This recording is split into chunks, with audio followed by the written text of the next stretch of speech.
ओम शांति। 28 मार्च 2024। बाबा की महावाक्य। मीठे बच्चे, यह कल्याणकारी पुरुषोत्तम संगम युग है।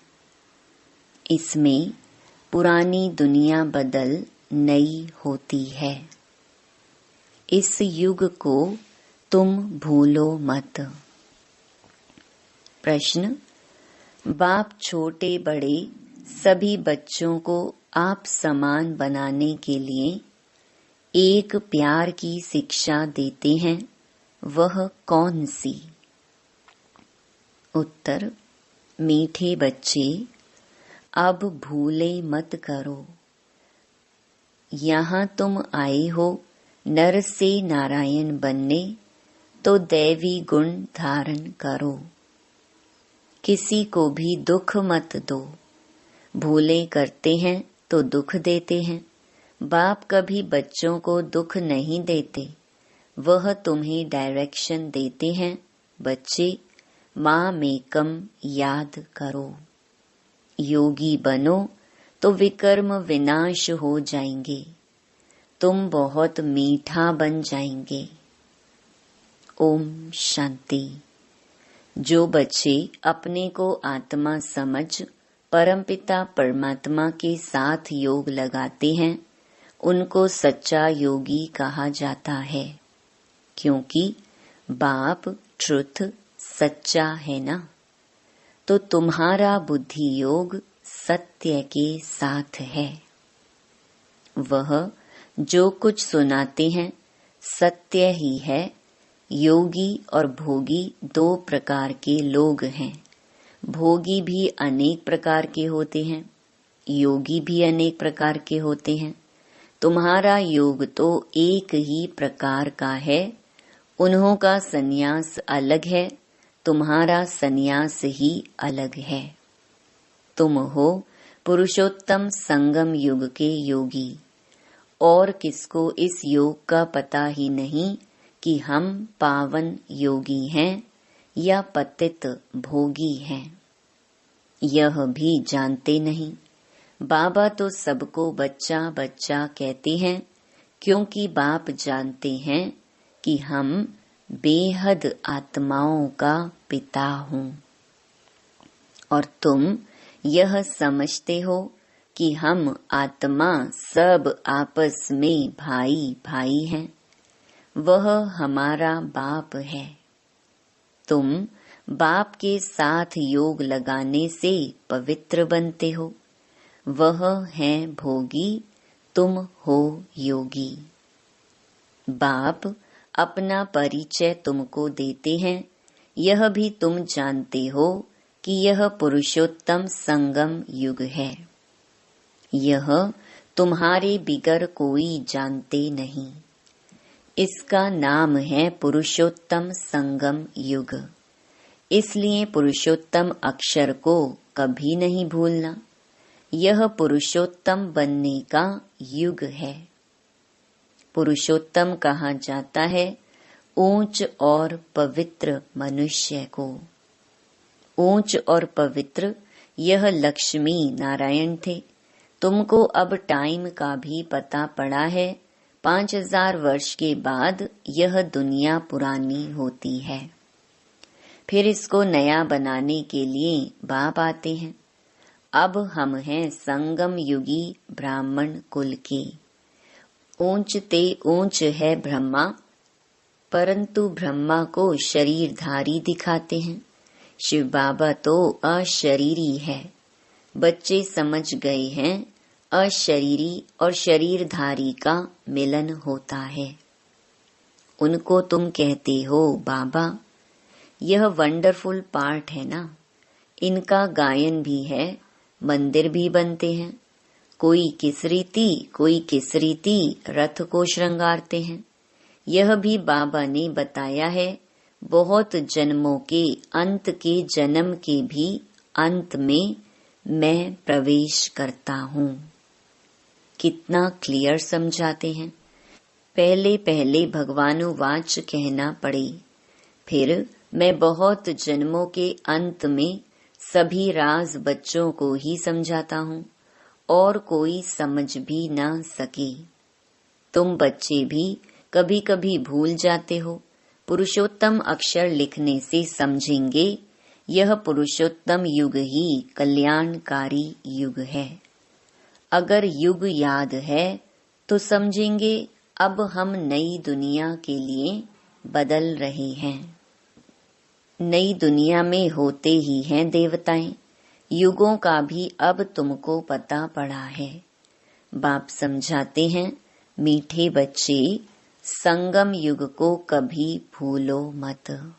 यह भूलने से सारा ज्ञान भूल जाता है। तुम बच्चे जानते हो अब हम बदल रहे हैं। अब पुरानी दुनिया भी बदल नई होनी है। बाप आकर दुनिया को भी बदलते हैं तो बच्चों को भी बदलते हैं। बच्चे बच्चे तो सभी को कहते हैं। सारी दुनिया की जो भी आत्माएं हैं सब बच्चे हैं। सबका पार्ट इस ड्रामा में है। चक्र को भी सिद्ध करना है। हर एक अपना अपना धर्म स्थापन करते हैं। यह देवी देवता धर्म सिवाय बाप के कोई स्थापन कर ना सके। यह धर्म कोई ब्रह्मा नहीं स्थापन करते। नई दुनिया में है देवी देवता धर्म। पुरानी दुनिया में सब मनुष्य ही मनुष्य हैं। नई दुनिया में देवी देवताएं होते हैं। देवताएं पवित्र हैं। वहाँ रावण राज्य ही नहीं। बाप तुम बच्चों को रावण पर विजय प्राप्त कराते हैं। रावण पर विजय प्राप्त होते ही राम राज्य शुरू हो जाता है। राम राज्य नई दुनिया को और रावण राज्य पुरानी दुनिया को कहा जाता है। राम राज्य कैसे स्थापन होता है यह तो तुम बच्चों के सिवाय कोई जानते नहीं। रचयिता बाप बैठ तुम बच्चों को रचना का राज समझाते हैं। बाप है रचयिता बीज रूप। बीज को कहा जाता है वृक्षपति।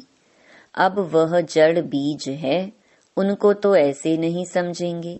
तुम जानते हो बीज से ही सारा झाड़ निकलता है। सारे विश्व का कितना बड़ा झाड़ है। वह है जड़, यह है चैतन्य। सत चित आनंद स्वरूप मनुष्य सृष्टि का बीज रूप बाप है। उससे कितना बड़ा झाड़ निकलता है। मॉडल तो छोटा बनाते हैं, मनुष्य सृष्टि का झाड़ सबसे बड़ा है। ऊंच ते ऊंच बाप नॉलेजफुल है। उन झाड़ों की नॉलेज बहुतों को होती है। इसकी नॉलेज तो एक बाप ही देते हैं। अब बाप ने तुम्हें हद की बुद्धि बदल बेहद की बुद्धि दी है। तुम इस बेहद के झाड़ को जान गए हो। कितना बड़ा पोलार इस झाड़ को मिला हुआ है। बाप बच्चों को बेहद में ले जाते हैं। अब सारी दुनिया ही पतित है। सारी सृष्टि ही हिंसक है। एक दो की हिंसा करने वाले हैं। अब तुम बच्चों को ज्ञान मिला है। अहिंसक सिर्फ एक ही देवता धर्म होता है, सतयुग में। सतयुग में सभी पवित्र सुख शांति में रहते हैं। सब मनोकामनाएं 21 जन्म के लिए पूरी हो जाती हैं। सतयुग में कोई कामना नहीं। अनाज आदि सब कुछ अथाह मिल जाता है। यह बॉम्बे पहले नहीं थी। देवताएं खारे माना सागर के किनारे जमीन पर नहीं रहते हैं। मीठी नदियां जहाँ थीं वहाँ देवताएं थे। मनुष्य थोड़े थे, एक एक को बहुत जमीन होती है। सतयुग में है ही वाइसलेस वर्ल्ड। तुम योग बल से विश्व की राजाई लेते हो, उसको ही राम राज्य कहा जाता है। पहले पहले नया झाड़ बहुत छोटा होता है। पहले थुर में एक धर्म था, फिर फाउंडेशन से 3 ट्यूब निकलती हैं। एक जैसे फाउंडेशन है देवी देवता धर्म का। थुर से टाल टालियां छोटी छोटी निकलती हैं।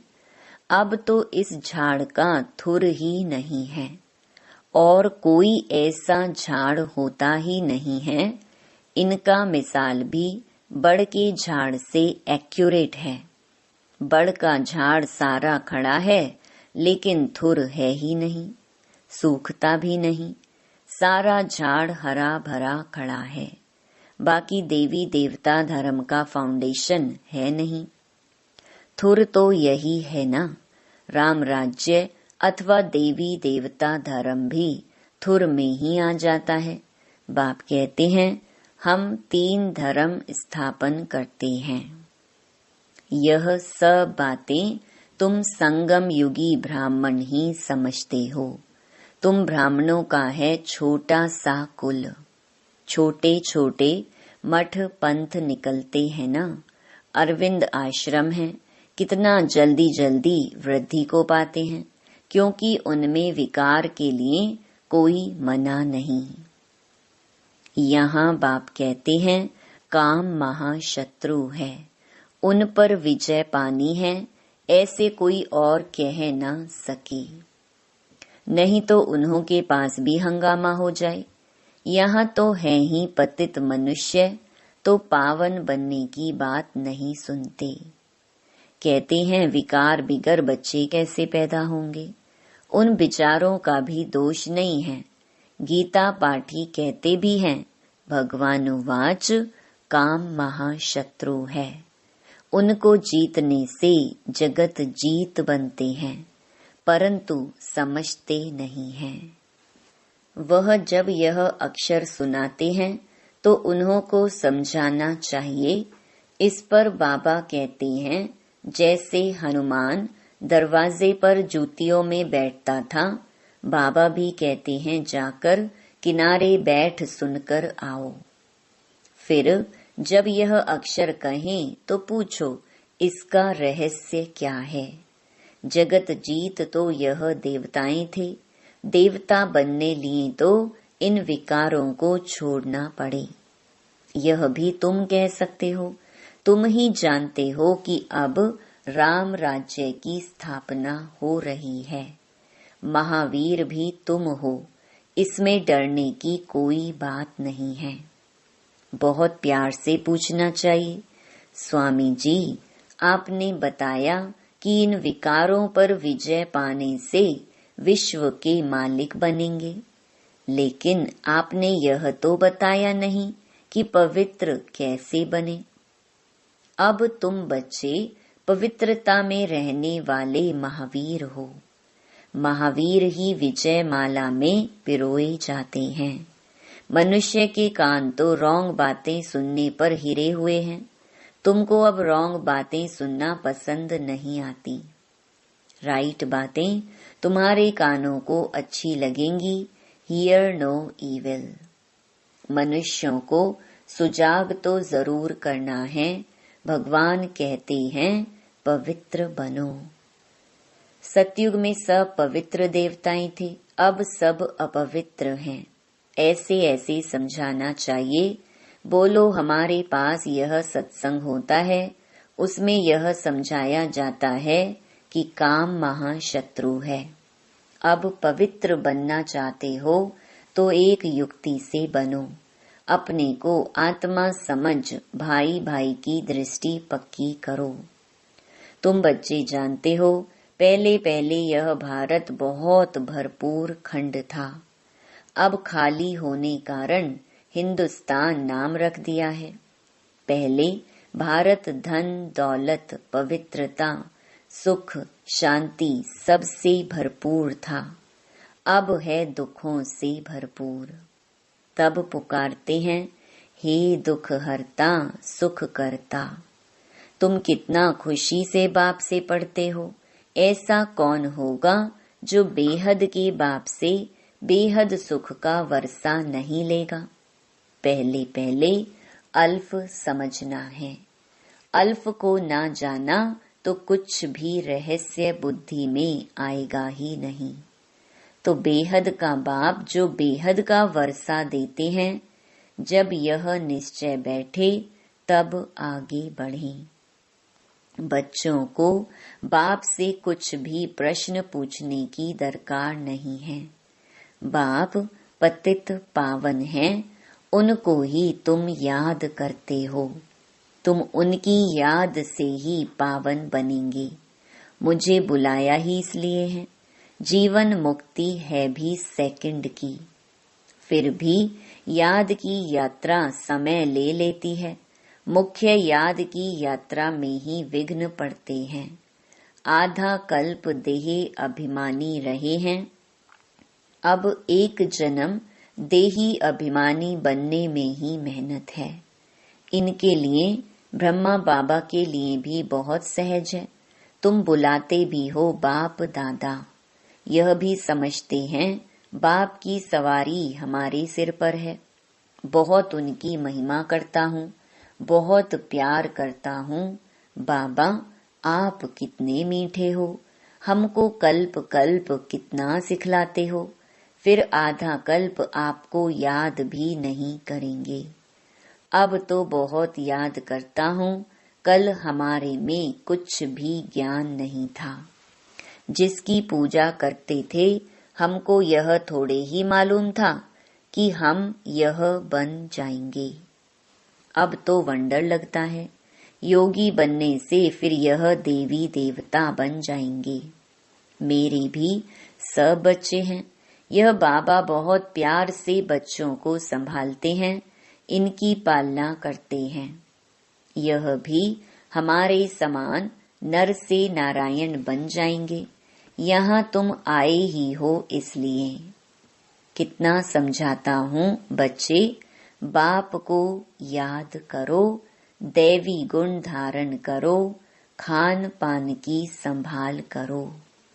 नहीं करते हैं तो समझता हूँ शायद अभी समय पड़ा है। कुछ न कुछ भूलें तो होती रहती हैं। छोटे बड़े बच्चों को प्यार से समझाता हूँ, बच्चे भूले मत करो, किसको दुख ना दो। भूल करते तो गोया दुख देते हो। बाप कभी भी दुख नहीं देते हैं, वह तो डायरेक्शन ही देते हैं। माँ मेकम याद करो तो विकर्म विनाश हो जाएंगे, बहुत मीठा बन जाएंगे। ऐसा मीठा बनना है, दैवी गुण धारण करने हैं, पवित्र बनो। यहाँ अपवित्र के आने का हुक्म नहीं है। कभी कभी आने देते हैं, वह भी अभी। जब बहुत वृद्धि हो जाएगी तो कह देंगे यह है tower of purity, tower of silence. ऊंच ते ऊंच है ना। अपने को आत्मा समझ बाप की याद में रहना, यह है हाईएस्ट पावर। वहाँ बहुत साइलेंस रहती है। आधा कल्प कोई झगड़ा आदि नहीं होता है। यहाँ कितना झगड़ा आदि होता है, शांति हो ना सके। शांति का धाम है मूल वतन। फिर शरीर धारण कर विश्व में पार्ट बजाने आते हैं तो वहाँ भी शांति रहती है। आत्मा का स्वधर्म ही शांति है, अशांति कराता है रावण। तुम शांति की शिक्षा पाते रहते हो।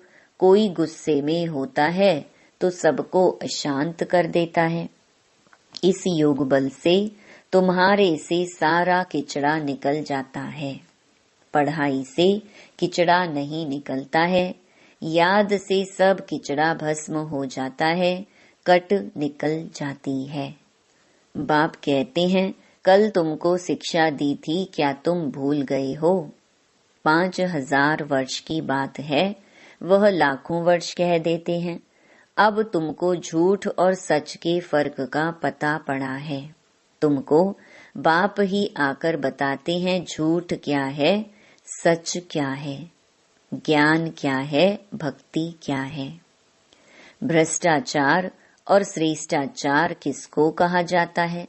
भ्रष्टाचारी विकार से पैदा होते हैं, वहां विकार होता नहीं। तुम खुद कहते हो देवताएं संपूर्ण निर्विकारी हैं, रावण राज्य ही नहीं है। यह तो सहज समझने की बात है। फिर क्या करना चाहिए? एक तो बाप को याद करना चाहिए, दूसरा पवित्र जरूर बनना चाहिए। अच्छा, मीठे मीठे सिकीलधे बच्चों प्रति माता पिता बाप दादा का याद प्यार और गुड मॉर्निंग। रूहानी बाप की रूहानी बच्चों को नमस्ते। धारणा के लिए मुख्य सार। पहला, पवित्र बनने में महावीर बनना है। याद की यात्रा से अंदर का किचड़ा निकालना है। अपने शांत स्वधर्म में स्थित रहना है। अशांति नहीं फैलानी है। दूसरा, बाप जो राइट बात सुनाते हैं वही सुननी है। हियर नो इविल, रॉन्ग बातें मत सुनो। सभी को सुजाग करो, पुरुषोत्तम युग में पुरुषोत्तम बनो और बनाओ। वरदान, आत्मिक शक्ति के आधार पर तन की शक्ति का अनुभव करने वाले सदा स्वस्थ भव। इस अलौकिक जीवन में आत्मा और प्रकृति दोनों की तंदुरुस्ती आवश्यक है। जब आत्मा स्वस्थ है तो तन का हिसाब किताब व तन का रोग सूली से कांटा बनने के कारण स्व स्थिति के कारण स्वस्थ अनुभव करते हैं। उनके मुख पर चेहरे पर बीमारी के कष्ट के चिन्ह नहीं रहते। कर्म भोग के वर्णन के बदले कर्म योग की स्थिति का वर्णन करते हैं। वे परिवर्तन की शक्ति से कष्ट को संतुष्टता में परिवर्तन कर संतुष्ट रहते और संतुष्टता की लहर फैलाते हैं। स्लोगन, दिल से तन से आपसी प्यार से सेवा करो तो सफलता निश्चित मिलेगी। ओम शांति।